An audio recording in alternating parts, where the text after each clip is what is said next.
A social contract is defined differently by everyone. I believe that a social contract is an unwritten contract that governs behavior. In other words, it is a set of unwritten rules and regulations that cause people to act in certain ways. Equality is the state of being equal in status, rights, and opportunities. Oppression is the exercise of authority or power in a burdensome, cruel, or unjust manner. It is in a social contract that we should treat others equally, and that it is wrong to segregate and discriminate, not only with race, but with sexual orientation, gender, and belief. Even though this is in a social contract, it is often passed by and oppression is expressed. Bill Lawson wrote the piece on social disappointment, where he stated that political oppression racially stratifies a society and causes inequality. The stratifications include work and housing discrimination, school segregation, among other things as well. So if the government makes these laws and acts that encourage discrimination, stratification, and inequality, we become a part of the social contract, showing that it is in lane terms okay to do so because the authorities have done so. But oppression is not an okay practice, and it should not be a part of the social contract or anything that is used on anyone, for a few simple reasons.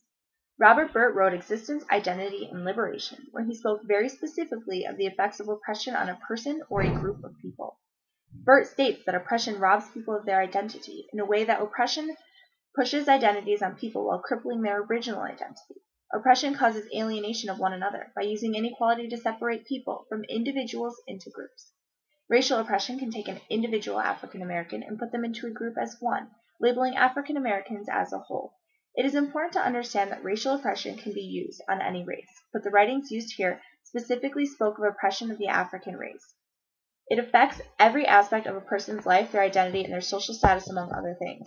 How can you have an identity that was not formed by you in any way, but is formed solely by other people and what or who they think you should be identified as?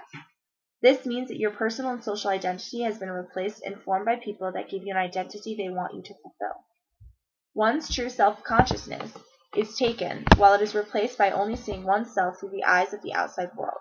The argument placed forward is that as a social contract changes behavior of people towards one another, as it creates inequality, discrimination, stratification, and alienation.